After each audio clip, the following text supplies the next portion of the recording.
مجھے یاد ہے اسی مسجد میں کوئی تقریباً ہو گئے 12 سال قبل ایک ڈاکٹر صاحب آئے تھے. انہوں نے کہا کہ میں نے اپنی ساری زندگی تعلیم میں ہی گزار دی، اس لیے کہ میڈیکل ایجوکیشن حاصل کرنا بہت آسان نہیں ہے، بہت مشکل کام ہے، بڑی عمر کھپانی پڑتی ہے، بہت پیسہ لگانا پڑتا ہے، بہت وقت دینا پڑتا ہے. میں نے نمازیں نہیں پڑھی لیکن اب میں نماز پڑھنا چاہتا ہوں، لیکن میں پڑھ نہیں پا رہا. عقل ہے، سمجھ ہے، شعور ہے. میں جو نماز پڑھوں گا تو میں اپنی عقل سے، سمجھ سے، شعور سے، سمجھداری سے تو پڑھوں گا نا، اس کا طریقہ سیکھوں گا.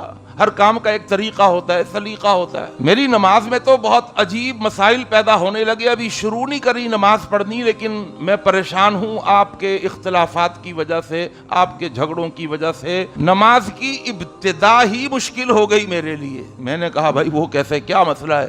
کہنے لگے نماز کی ابتدا میں ہی آپ لوگوں کا جھگڑا شروع ہو جاتا ہے. کوئی کہتا ہے نیت کرو زبان سے، کوئی کہتا ہے نیت نہیں کرو، کوئی کہتا ہے نیت وہ نماز کا حصہ ہے، اور کوئی کہتا ہے کہ نیت کرنا زبان سے بدعت ہے. میں کہاں جاؤں؟ میں تو شروع نہیں کر پا رہا، اور نیت تکبیر تحریمہ سے پہلے ہے. میں تو یہیں پھنس گیا. اور جب نماز شروع کرتا ہوں تو آپ لوگ پھر مجھے تنگ کرتے ہیں. کوئی کہتا ہے نیچے ہاتھ باندھ دو، کوئی کہتا ہے اوپر باندھ دو، کوئی سینے پر، کوئی ناف پر، کوئی ناف کے نیچے. میں تو پھنس گیا. امام کے پیچھے کھڑا ہو جاؤں، کوئی کہتا ہے سورہ فاتحہ نہیں پڑھنا، کوئی کہتا ہے پڑھنا ہے، اس کے بغیر نماز نہیں ہوگی، کوئی کہتا ہے پڑھو گے تو منہ میں انگارے ڈالے جائیں گے. میں تو پھنس گیا. بلکہ انہوں نے عذرائے مذاق کہا کہ آپ نے ہاتھ باندھنے کے لیے آگے کی پوری جگہ تو استعمال کر لی، اب ہاتھ پیچھے باندھنے کی بھی کوئی جماعت، کوئی آپ کی جماعت پیچھے ہاتھ باندھنے کے لیے کوئی، وہاں تو جھگڑا ہو گیا نا. جہاں جھگڑا ہو جائے تو جھگڑے سے نکل کر اب آپ پیچھے ہاتھ باندھنے کی کوئی روایت ڈھونڈیں کہ میں پیچھے ہی باندھ لوں جھگڑے سے ہٹ کر. میں ان کی باتیں سنتا رہا. پڑھا لکھا آدمی، سمجھدار آدمی، ڈاکٹر آدمی. اللہ جانتا ہے کہ میں نے ان کو ایک نصیحت کی. میں نے کہا میرے بھائی، میں ایک چھوٹا سا دین کا طالب علم ہوں. ہاں سند فراغت حاصل کی ہوئی ہے، ڈگری حاصل کی ہوئی ہے، لیکن آپ کو مجھ جیسے سینکڑوں نہیں ہزاروں علماء ملیں گے، مفتیان کرام ملیں گے، بڑے بڑے کبار علماء، شیوخ حضرات ملیں گے. آپ جس کے پاس جائیں گے وہ اپنی بات کرے گا، میں اپنی بات کروں گا، وہ اپنی بات کریں گے.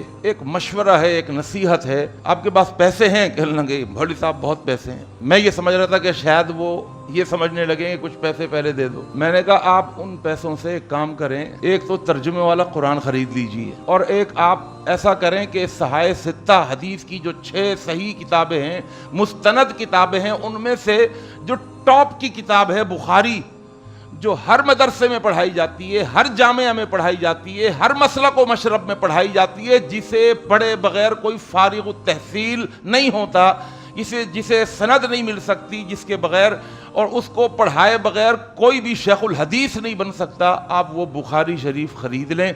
اردو میں بھی آتی ہے ترجمے کے ساتھ. آپ کو اردو اچھی نہیں آتی، انگریزی اچھی آتی ہے، انگریزی زبان میں بھی ہے، وہ خرید لیں. اللہ کہ پھر کیا کروں؟ میں نے کہا اس میں کتاب الصلاۃ کھولیں اور اس میں جیسا لکھا ہوا ہے عمل شروع کر دیں. بس یہ کر کے دیکھیے آپ. میں نے کہا پرواہ نہیں کریے گا کہ آپ اس عمل کرتے ہوئے جو اس میں لکھا ہوا ہے آپ عمل کریں، چاہے آپ اہل حدیث بن جائیں، دیوبندی بن جائیں، حنفی بن جائیں، چشتی سہروردی قادری بن جائیں، کچھ بھی بن جائیں، بننے دیجیے گا اپنے آپ. لیکن جیسا اس میں لکھا ہے نا ویسا آپ نے کرنا ہے، ویسے نماز پڑھنی ہے. مولویوں سے نہیں پوچھنا، اس میں بالکل وضاحت کے ساتھ لکھا ہوا ہے. اور ایک ایک مسئلے پر ایک حدیث نہیں ہے، ایک مسئلے پر 3 فصلیں ہیں، اور ہر فصل میں بہت ساری حدیثیں ہیں. ایک مسئلے پر آپ کو سینکڑوں حدیثیں ملیں گی. بس جو دیکھیں عمل کریں، کچھ بھی بن جائیں، پرواہ نہ کریں. اور خریدنے سے پہلے ہر جگہ جا کر پوچھیں کہ بخاری شریف حدیث کی صحیح کتاب ہے یا نہیں.